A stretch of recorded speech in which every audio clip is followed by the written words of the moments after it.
acontecendo em todos os lugares, mas ideologicamente não é difícil de perceber que há um bombardeio muito forte. Eu estou me referindo especificamente ao sexo masculino.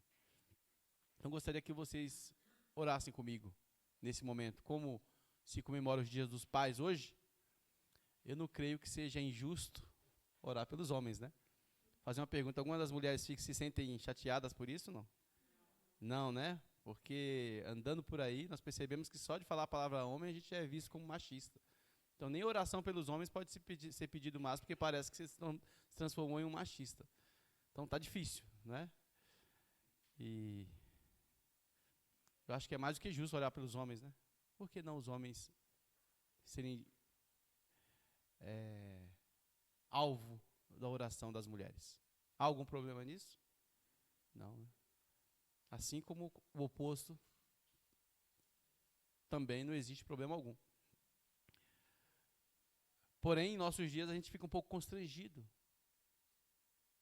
pisando em ovos para falar a palavra homem. Eu acho que não está normal isso. Então, eu queria que nós orássemos aqui pelos homens. Amém? Mas só se as irmãs estiverem de acordo.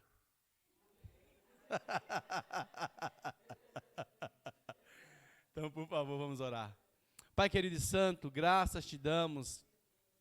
Hoje que se comemora o Dia dos Pais, nós louvamos ao nome do Senhor, porque o Senhor criou o homem e a mulher, macho e fêmea, os criou para a sua glória e honra, a tua imagem e a tua semelhança. E nós sabemos, meu Pai, que o Senhor deu uma ordem ao homem, um dever a ele, como também a mulher recebeu, e nós te louvamos por isso, e clamamos a Ti para que dê forças ao homem, para que ele consiga exercer essa função que o Senhor deu. Sabemos que existe o elemento cultural, sabemos que existe tantas coisas que são colocadas, tantos conflitos, tantos tipos de ideais que são expostos, e nós não queremos nos deixar nortear por nada disso. Queremos que o Senhor, o centro, aquele a qual nós devemos refletir a imagem, venha, meu Pai, se revelar a cada homem, para que ele consiga, Pai, desenvolver a sua espécie, o seu gênero, a partir daquilo que é refletido do céu. Não queremos nada além disso, queremos apenas aquilo que é refletido no céu, de lá para cá, na vertical. Então ajude a cada homem que existe na face dessa terra, a olhar para Ti e receber do Senhor, meu Pai, essa direção. E nós clamamos a Ti, fortalece cada um, desde do ventre, protege desde o ventre, meu Pai, para que as várias influências humanas não tenham poder de mudar uma vírgula sobre a essência dada pelo Senhor.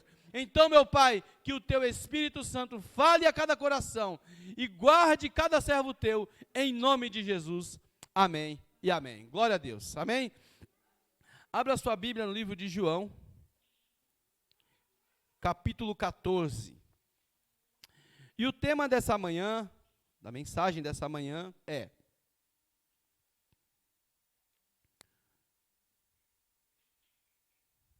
quem sabe?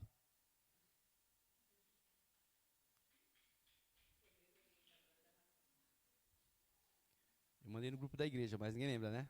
Só eu que tenho que lembrar. O poder orientador da razão.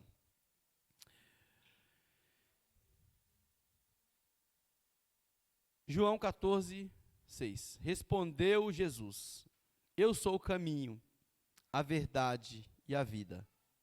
Ninguém vem ao Pai, a não ser por mim. Só até aqui. Pode se assentar, meus irmãos. Todos nós recebemos algo chamado razão. Razão é aquela atividade humana que nos faz distinguir as coisas, separar, perceber o enredo, o contexto. E nós temos alguns dados, vamos dizer assim, os dados, eles são absorvidos de acordo com os órgãos dos sentidos. Quais são os órgãos dos sentidos? Todos já sabem. Visão, audição, tato, olfato e paladar. Deus nos deu isso. Né? E graças àquilo que a gente ouve, aquilo que a gente vê, tocamos, cheiramos ou degustamos, conseguimos perceber as diferenças das coisas. E a nossa razão faz a leitura.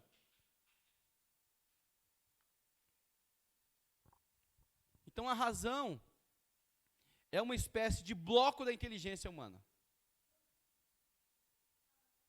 Quando alguém está errado a respeito de um assunto, a gente usa a expressão: você não está com a razão, ou você está com a razão. O que nós queremos dizer com isso? A sua leitura não está correta, a sua compreensão, a sua interpretação não está correta, ou está correta. Nós utilizamos também o termo uma pessoa está fora de si, né? Não está com a razão em atividade, em perfeita atividade. Usamos essa expressão para nos referir a alguém que, apesar de viva, não consegue fazer de forma saudável o processamento do que está acontecendo. Um esquizofrênico, por exemplo, nós chamamos alguém que está com problema na razão. Não é? Então vejam bem, todos nós recebemos a razão, no sentido de capacidade de funcionamento como espécie. Deus nos fez assim. Ele criou o homem e a mulher, macho e fêmea os criou, a sua imagem e semelhança. E disse para ele, porque nesse caso, quando o homem deu a ordem, quando Deus deu a ordem para o homem, a mulher ainda não existia. Pelo menos é assim que a gente chega ali nas Escrituras. E Deus estimulou a razão humana. Ele disse tudo que ele deveria fazer.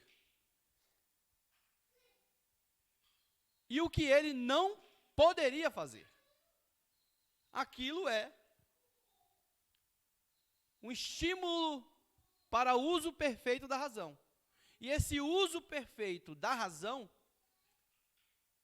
permitiria com que o homem continuasse, não é? Vivo. Porque a vida, nesse sentido, a vida do homem, quando a Bíblia diz, quando Deus diz, no dia que comerdes certamente morrerás, a vida aqui diz respeito a um aspecto da divindade. Não a vida apenas do corpo. Porque o homem morre e continua vivo, em certo sentido, né? Mas o pecado, ele é uma espécie de morte. Vou dar um exemplo. Eu uso a expressão espécie, porque quando usamos a palavra morte, a gente sempre pensa na ruptura com a vida aqui na Terra. Não é? Todos nós temos olhos. E enxergamos pelos olhos, né? Quando você vai até um profissional da visão, que é o oftalmo, não é? Obrigado. Eu ia falar oculista, né? Mas é muito brega falar isso. Oftalmo fica mais bonito. Quando você vai até o oftalmo, ele examina o quê? O seu olho ou a sua visão? Qual é o objeto de estudo do oftalmo? Seu olho ou a sua visão? É o seu olho. Certo? Porque ele não consegue visualizar a sua visão. Ele visualiza por meio dos seus... Vou pedir para um homem ficar ali na porta, porque eu acho possível. Eu acho que está fazendo. Só um, basta um, tá bom.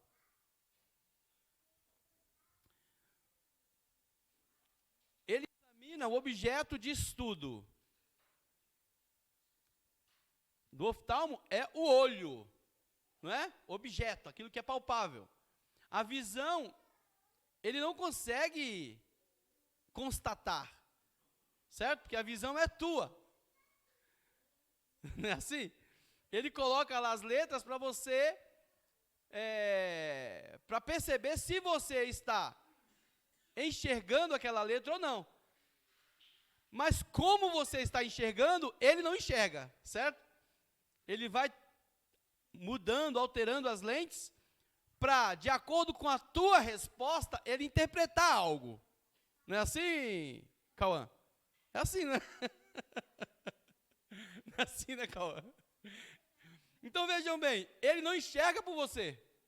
Ele não examina a sua visão de imediato, ele examina o seu olho. Mas é óbvio que o reflexo de exame, né, será a visão, porque é esse o objetivo. Ele quer saber como está a sua visão. O objeto são os olhos. Porque a visão é uma atividade do olho. Não é isso? Simples. Agora vejam bem.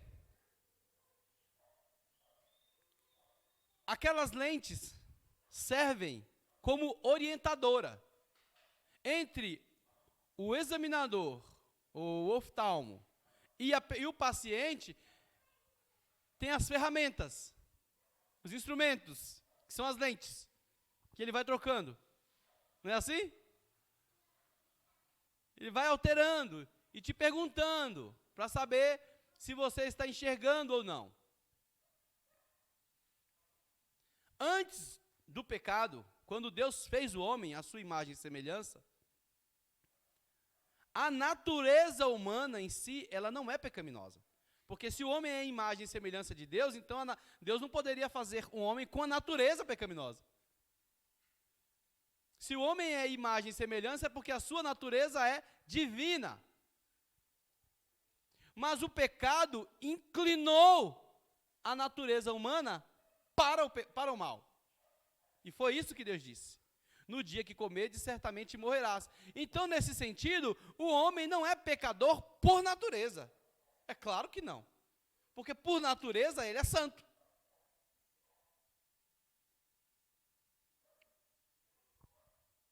Então vejam bem, quando Deus disse para o homem crescer e multiplicai, o homem não sabia o que isso quer dizer.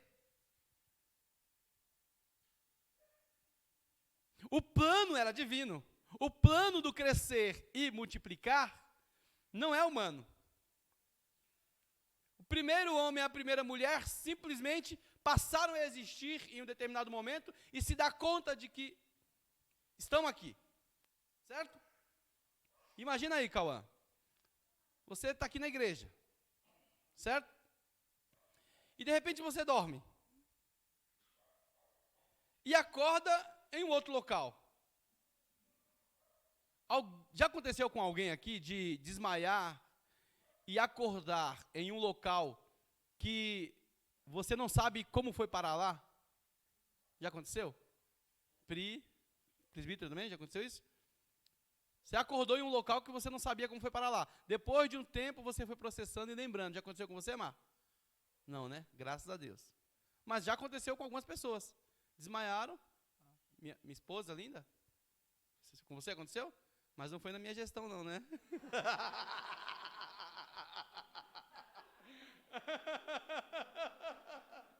Isso é o tipo de brincadeira que se passa ao vivo?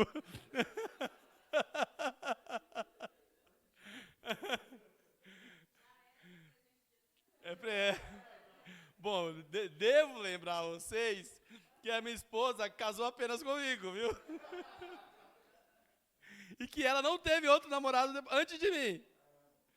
Bom, vamos falar sobre isso. Olha só. Até perdi onde eu estava.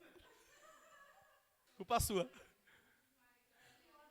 Você desmaia, se vê em outro lugar. Então você fica questionando por que você está ali. É claro que nesse momento nem sempre a gente pergunta por que eu existo.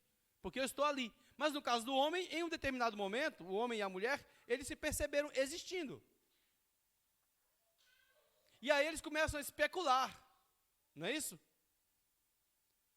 Agora vejam, no quesito razão, é Deus quem vai orientando a razão.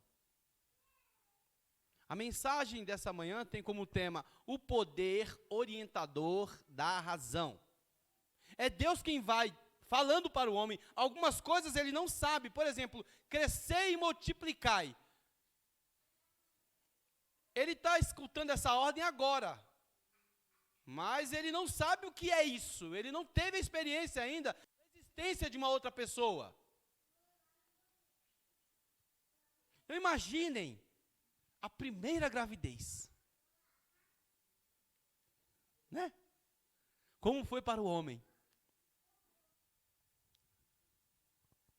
A primeira gravidez que eu me refiro, não é a primeira gravidez assim da mulher, como nos dias de hoje. Porque quando nós falamos primeira gravidez, é novidade para nós, porém, temos a experiência de ver outras pessoas grávidas, não é isso? Agora imagine a primeira. Você não tem uma outra referência para pensar. Você está diante de uma novidade. E quando surge de você um novo ser humano, alguém semelhante a você, com as mesmas, eu diria, com o mesmo material que você, carne e osso, da mesma matéria, só que não é você, e não foi fabricado por você. E antes disso, você ter escutado que alguém que também não é você, da mesma espécie que eu e você, te disse: crescerás e multiplicarás. A partir daí, você se dá conta que está dentro de um plano. Porque o homem não conseguiria se organizar se não fosse uma ordenação divina. O homem não conseguiria, junto com a mulher, dizer assim: olha, vamos ter um filho. Não passaria isso pela cabeça deles. Se essa natureza não viesse, não fosse revelada de alguém superior a eles. De alguém que sabe, de alguém que fala: olha, a vida será assim. Então nós estamos em um mundo a qual algumas coisas nós sabemos e outras não. Por exemplo, sabemos que o homem gera outro homem, outra mulher, né? Os homens geram homens, as mulheres engravidam.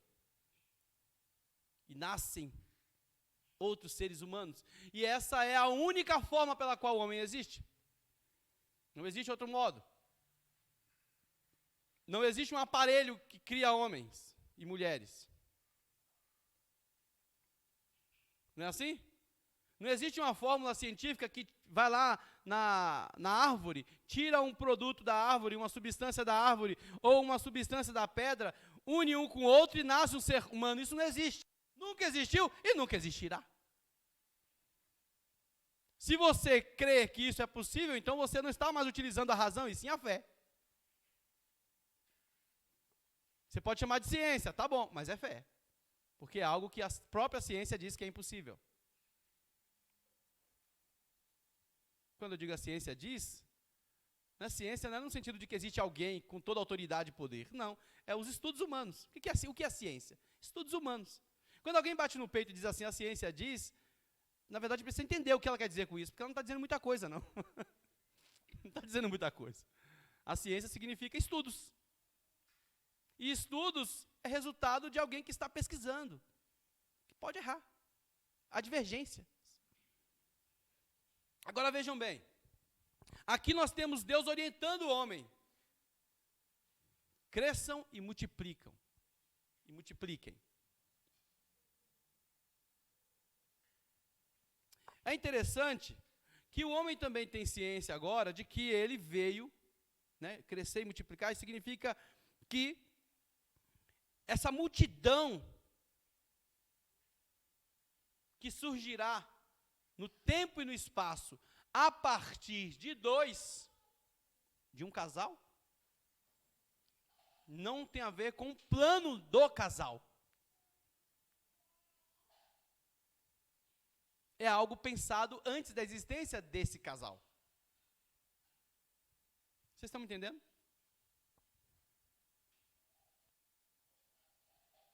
Não foi um casal que se uniu e falou assim, olha, vamos a partir de agora fazer com que o homem exista o tempo todo? Não.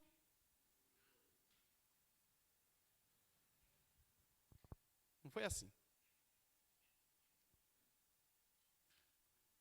Sendo assim, de Adão e Eva até nós, nesse momento, e continuando, mas nós estamos aqui, né, o tempo está agora. Cada ser humano que existiu e que existe, cada um deles, é uma variedade do divino. É uma expressão do próprio Deus. Porque quem disse crescei e multiplicai foi o próprio Deus. Ele é o uno absoluto. E ele cria os vários que parte dele. Cada ser humano é uma expressão, só existe graças a esse uno absoluto. E eu gostaria que você falasse para quem está do seu lado, você existe porque existe um absoluto. Veja bem, nós existimos e deixamos de existir aqui na Terra. O nosso corpo se desenvolve e morre. Mas isso só é possível porque a realidade nos mostra um ser que sempre existiu e nunca morreu e nunca vai morrer.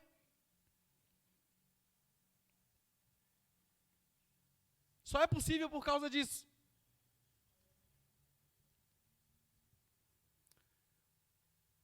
Então esses seres diversos que existiram e que existem hoje, no agora, a alma, que é a realidade, é aquilo que nós somos, de fato, ou melhor do que o corpo, ela torna para o seu absoluto, que é Deus. Apesar de sermos um indivíduo, nós buscamos, nós saímos dali e buscamos, a nossa alma busca o próprio Deus. Vocês já viram a diferença de uma música clássica para uma música popular? Vou dar um exemplo. Tem músicas que, se os nossos jovens forem escutar hoje, a maioria deles vão achar muito monótona.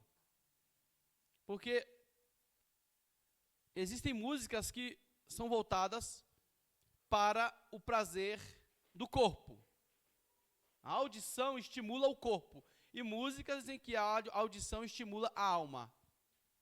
Vocês acham que na igreja, o louvor, aquilo que nós praticamos quando estamos na casa de Deus, tem como finalidade despertar qual das duas partes?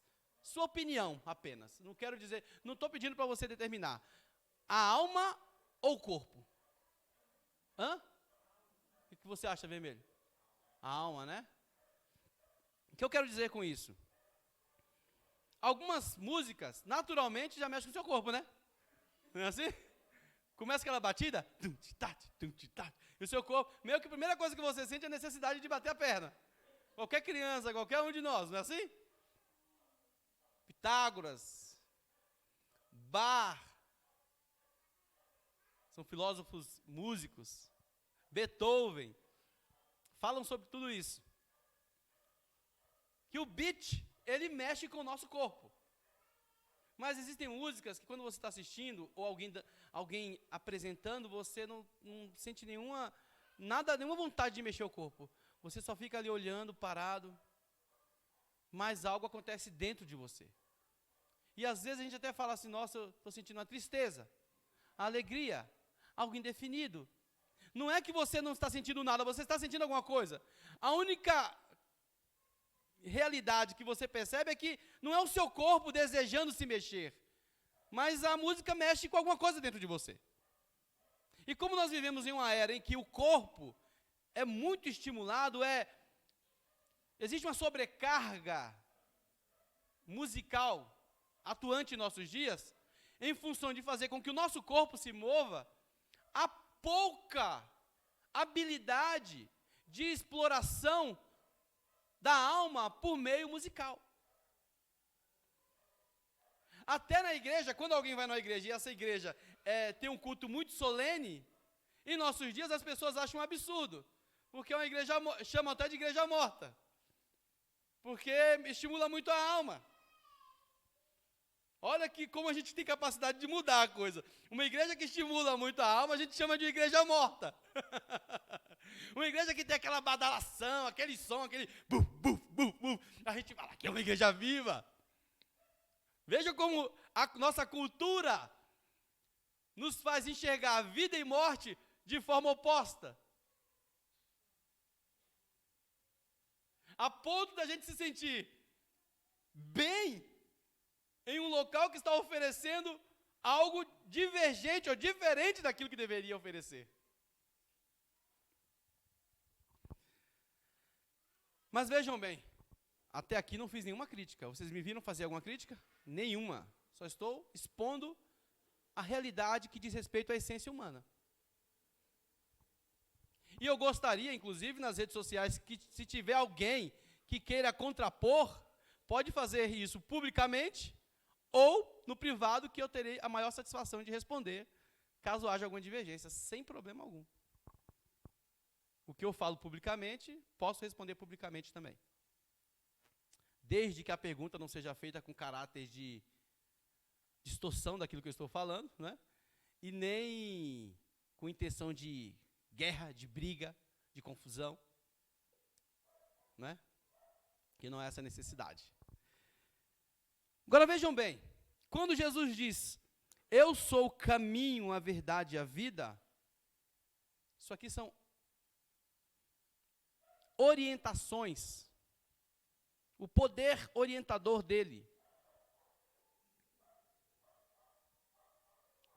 sendo revelado para a razão humana. Há um teórico que diz o seguinte, existem dois princípios de forças que responsável por dirigir o homem, fazer com que o homem decida. Um é o princípio do prazer. O que seria isso? Nós temos vontades, desejos. E o nosso ser busca a satisfação desses desejos. A nossa alma e o nosso corpo buscam a satisfação desses desejos. Porém, o corpo, ele é apenas um instrumento da alma, ele não tem vida própria.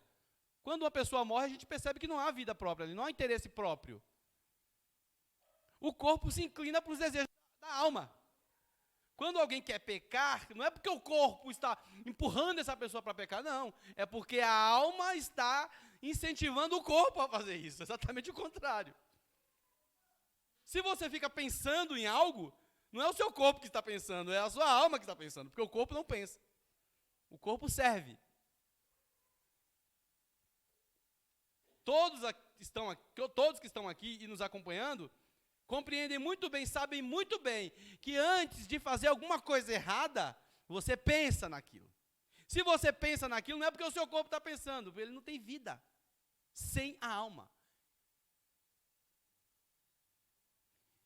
Ele é um sistema pelo qual a nossa alma sente os prazeres ou os desprazeres. É a matéria pela qual isso entra, mas é a nossa alma quem decide que morre ou que busca a vida. Então esse é o princípio do prazer, que a alma necessita dominar, subjugar. Isso não aconteceu com Adão e Eva? Sim. Eles estavam diante de uma árvore, né? Uso a palavra árvore porque é a forma com que a Bíblia expõe. Geralmente, essas passagens do Antigo Testamento até o capítulo 12 se refere a muito mais do que aquilo. Porém, são esses símbolos que aparecem para nós.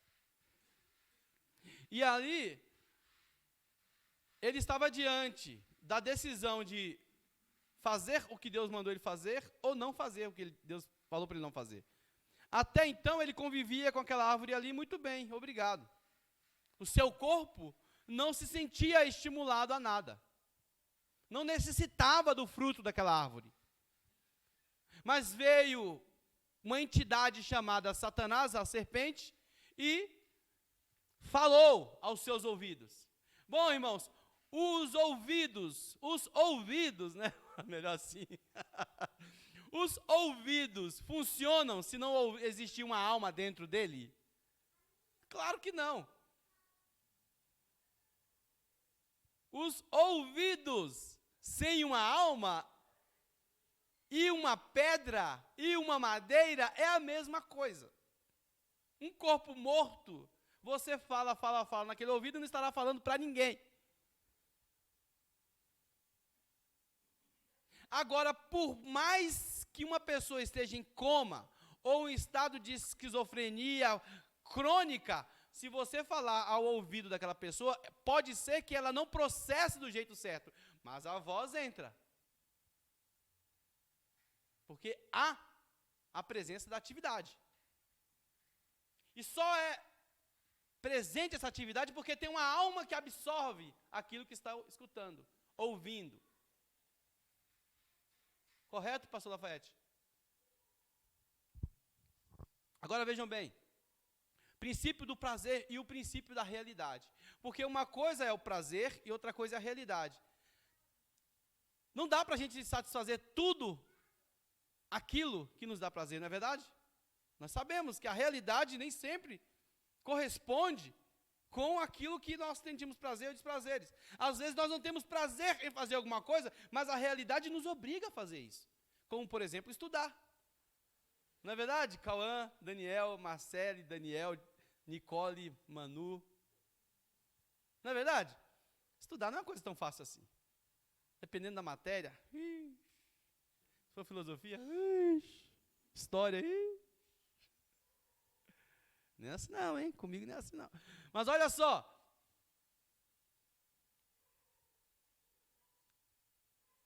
Às vezes o nosso corpo não quer. A nossa alma não quer. Porém, percebemos que há necessidade de fazer isso. Não só estudar, limpar a casa. Não é, Alisson? Varrer alguma coisa.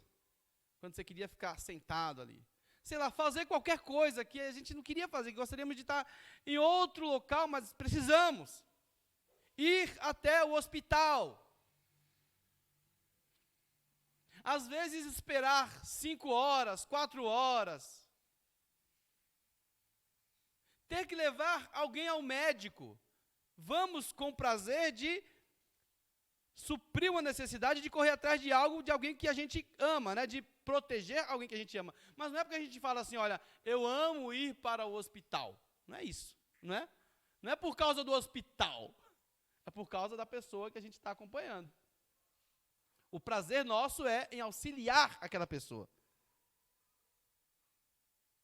Há quem vá até o hospital sem que haja nele qualquer tipo de necessidade, porém, para levar uma mensagem para alguém, para estimular alguém. Não é verdade? Mas há um interesse na alma dessa pessoa. Então, a realidade e o prazer precisa ser devidamente adaptada. Todos nós temos que passar por isso. Não vai dar para fazer só tudo o que a gente quer. Não dá para correr atrás somente daquilo que nos dá prazer, porque não é assim. A realidade nem sempre vai de acordo ou corresponde ao princípio do prazer. Então você precisa, de alguma forma, adaptar uma coisa a outra. Haverá momentos que você estará diante de uma bifurcação, um prazer e a realidade que se mostra diante de mim e de você. E eu tenho que escolher.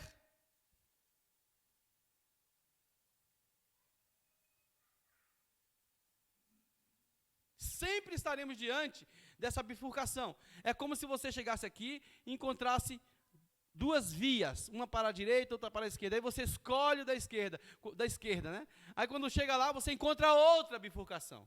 E assim, o tempo todo, você estará diante de bifurcações que divide o prazer e a realidade.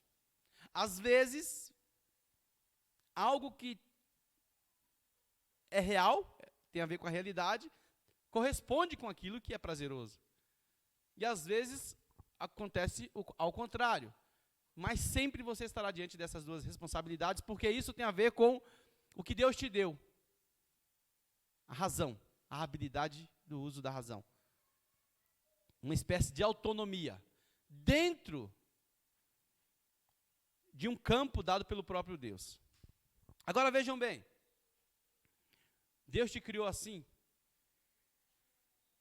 Deus te fez dessa forma, e isso de certa maneira te coloca uma condição inferior do próprio Deus, está entendendo?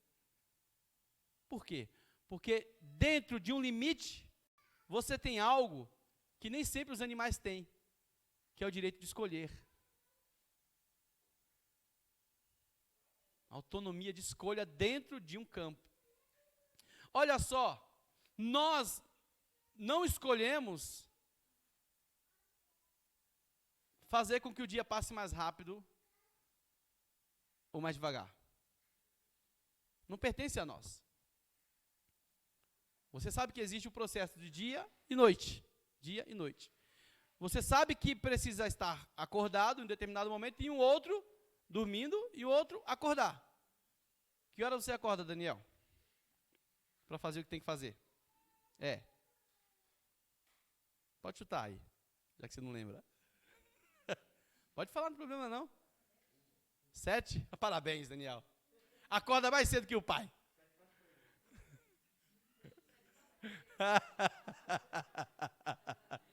Daniel é fera. Daniel acorda às 7 horas. Eu vou ficar com a hora que ele falou, não a sua.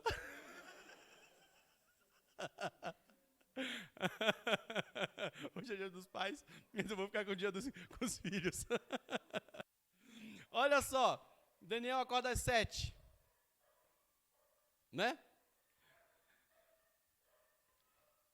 Naquele momento, ele não decidiu acordar. Está entendendo?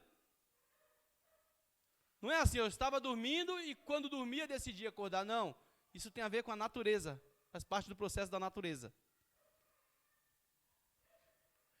É possível alguém acordar sempre no mesmo horário? É, graças a um treinamento. E não ao poder da pessoa de fazer isso antes desse treinamento, está entendendo? Você não escolhe a mudança de dia e de noite, mas você pode dar motivos para esse seu ato de acordar. Você tem que acordar todos os dias. Isso faz parte da natureza e do dia a dia e da frequência da vida. Mas tem algo que você pode fazer diferente. É escolher o que eu posso fazer hoje, o que eu quero fazer hoje. Qual sentido você vai dar para a sua razão em relação àquilo que você quer que aconteça daqui para frente. Isso você pode fazer. Isso Deus te deu.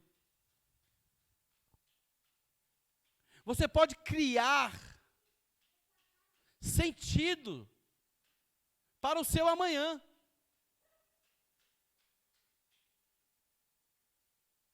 Olha, eu acordo todos os dias, todos acordam todos os dias. Mas quais são os meus planos a partir de agora, a partir do momento que eu sei que eu vou acordar amanhã? Isso você pode fazer. E quando Jesus diz, eu sou o caminho, Ele está estimulando você a olhar para Ele, a buscá-lo, a encontrar nele essa razão para o seu acordar, essa razão para o seu levantar. E isso, o exercício dessa razão, varia entre pessoas, porque tem gente que acorda e já está acostumado a não ter motivação nenhuma na vida, apenas acorda para fazer algo, acorda porque foi empurrado a algo. E você, Deus diz o seguinte, as coisas podem ser diferentes, você precisa criar, sim, razão para viver, sentidos. E Cristo diz, eu sou o caminho. Agora, outra coisa importante, razão, ou prazer e realidade, não são coisas que mudam o caráter de uma pessoa. Quando alguém vive fora da razão, fazendo coisas erradas, se destruindo a outros, se deixando levar, porque às vezes até o mal dá prazer nas pessoas. Nós vivemos em uma época que as pessoas não querem aceitar isso, que existem pessoas que têm prazer no mal. E existem, não dá para mudar, é a realidade.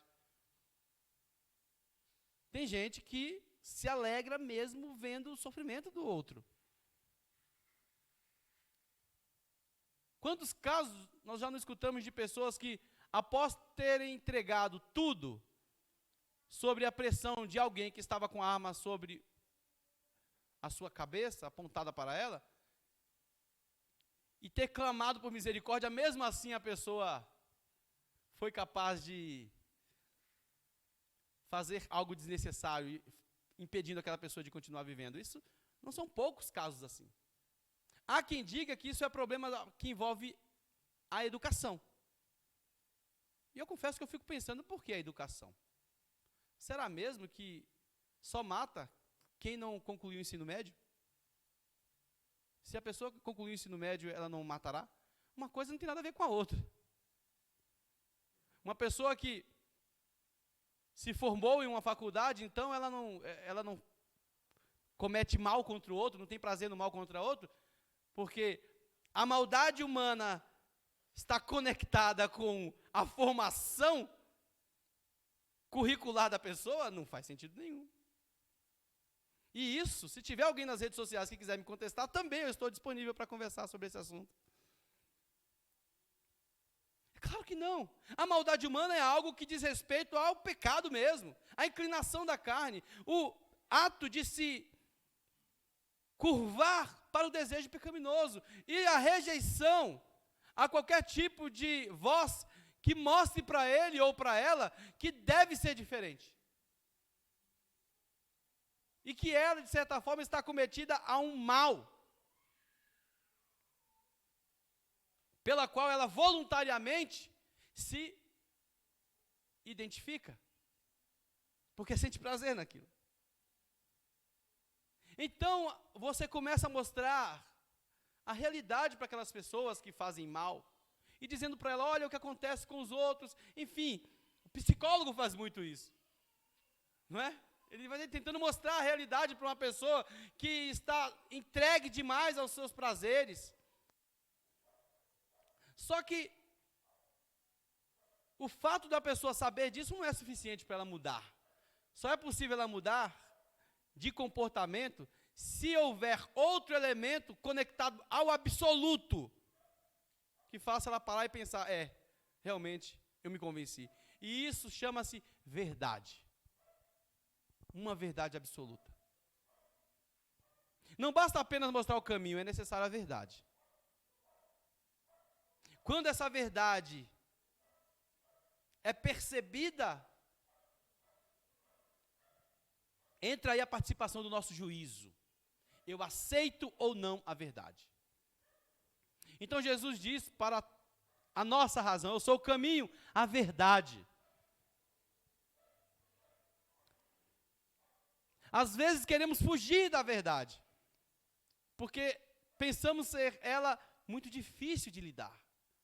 E é ruim, em muitos momentos, ter que perceber que erramos demais.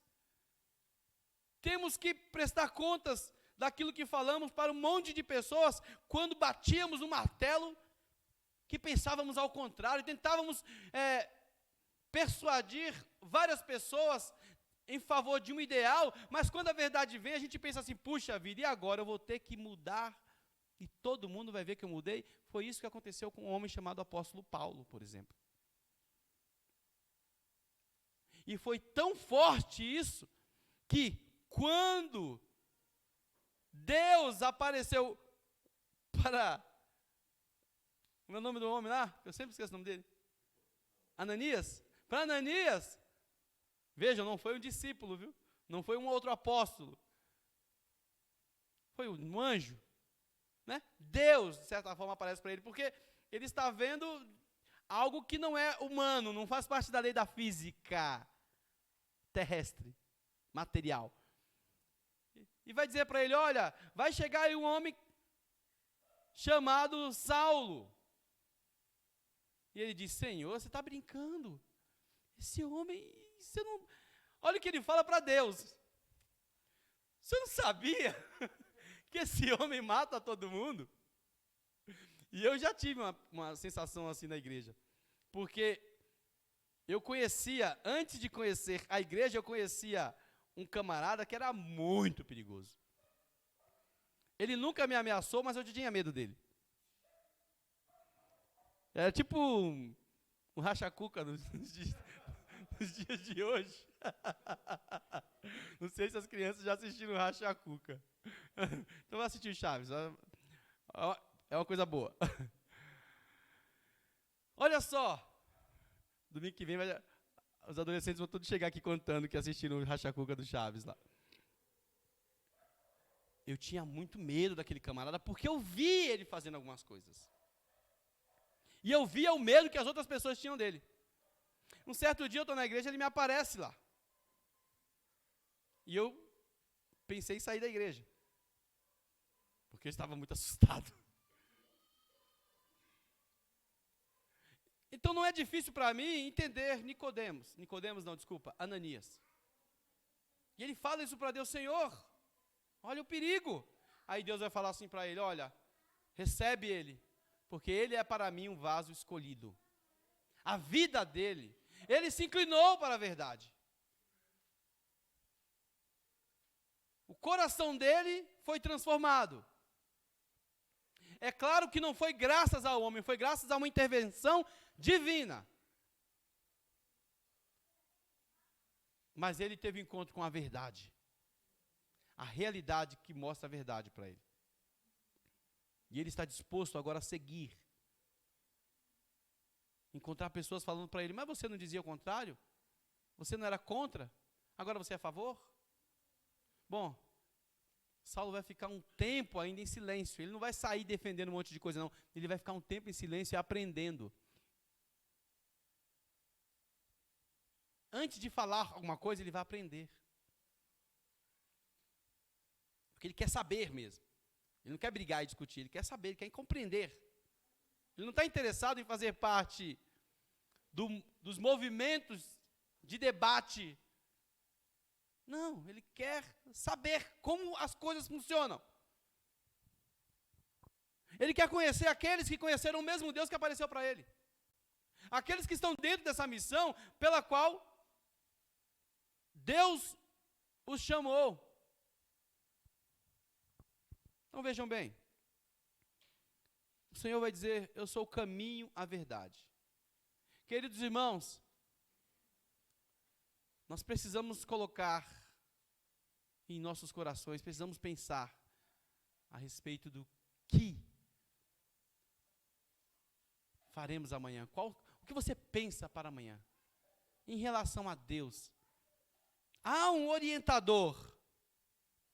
Quando você vai para as Escrituras, a sua mente se eleva. É aqui que você vai aprendendo sobre o caminho, sobre a verdade e sobre a vida, que é a verdade absoluta. Todos vieram de lá. E todos nós, todas as almas buscam esse ser. Todas. Ainda aqueles que vivem na contramão. Ainda que alguém rejeite esse ser, essa verdade, ele busca essa verdade pelo menos no quesito do prazer. Porque o prazer é um atributo divino. Foi Deus quem colocou em nós o instinto do prazer. Está entendendo? Quando uma pessoa faz um mal para outra e se alegra e sente satisfação, ela não quer o mal para ela. Né? Ela faz aquilo porque para ela é prazeroso. Agora, o objeto do prazer, ele é reprovável. É reprovado naquele momento, é óbvio. Porque existe, no princípio da realidade, aquilo que é santo e aquilo que é profano. Aquilo que te coloca na condição de servo e aquilo que te coloca na condição de opositor. Então Jesus diz: eu sou o caminho, a verdade e a vida. E mais, ninguém vem ao Pai a não ser por mim. Então, aonde está o poder orientador da razão? É o próprio Cristo. É aquele a qual nós falamos com Ele por meio das orações. Aquele a qual nós falamos com Ele por meio da leitura das Escrituras, por meio do estudo delas. Quando alguém diz assim, olha, eu acho que a Bíblia precisa ser mudada, é muito complexo isso. Porque você só sabe algo a respeito da Bíblia graças ao Deus que mandou alguém escrever. Para você dizer que algo precisa ser alterado, você precisaria, no mínimo, precisaria estar lá antes. E você não está. Tudo que você sabe a respeito de Deus foi graças, hoje, né? A história divina foi graças a pessoas que Deus usou para escrever. Então, como é que o Edivan pode dizer para alguém, vamos alterar alguma coisa aqui? Como? Qual seria a minha autoridade? Quais são os fatos que me dão autoridade para dizer que eu posso alterar alguma coisa? Qual? Seria o mesmo que eu dizer para o meu pai e para a minha mãe o seguinte: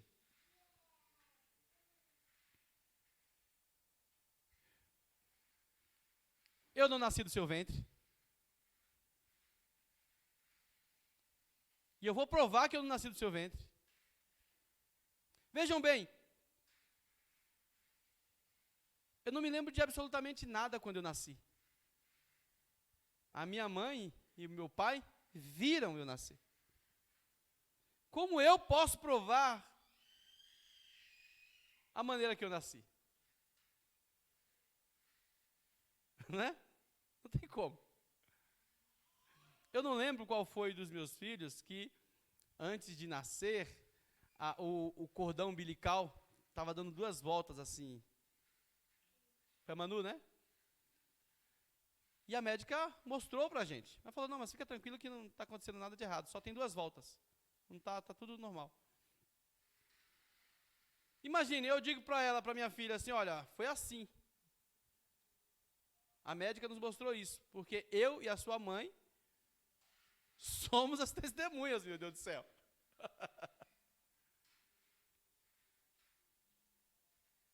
Você chutava a barriga da mamãe. Só quem pode falar isso é o pai e a mãe, porque eles estavam lá, eles sentiam, ou outra pessoa. Mas eles, os bebês, não podem falar nada a respeito disso, porque eles não lembram. E quando alguém diz que a Bíblia precisa ser alterada, é como se fosse o bebê querendo dizer para os pais que não chutaram.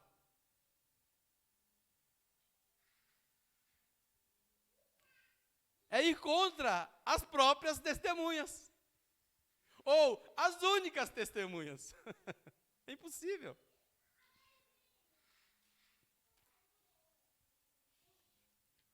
E Jesus valida as Escrituras quando ele diz: buscai ter nela a vida eterna. Bom, que o Espírito Santo possa orientar a sua razão. Quando Cristo se aproxima de uma pessoa, quando ele fala com uma pessoa, a obra na vida dessa pessoa não é fazer com que ela não pense mais a respeito das coisas, não, mas e sim que ela pense melhor. Fé não é a exclusão da razão. Fé não é um abandono da razão, porque senão nenhum de nós iríamos trabalhar aqui. Se nós dissermos assim, olha, eu vivo pela fé e não pela razão, então você não sairia para trabalhar. Você não iria até um local que tem água para beber. Você não iria até um local que tem comida para comprar e se alimentar dela. Você faz isso graças à tua razão. E essa razão que te leva a tomar essas decisões, elas estão pautadas numa fé que você tem. Que o Espírito Santo continue nos dando forças e sabedoria para que a nossa razão seja bem usada, bem utilizada. Para que a gente não se perca, não tomemos decisões erradas na vida, saibamos ser firmes e fortes na condução de nossas vidas ou daquilo que nos pertence, que nos cabe, a partir da orientação divina. Amém? Vamos ficar em pé. Eu gostaria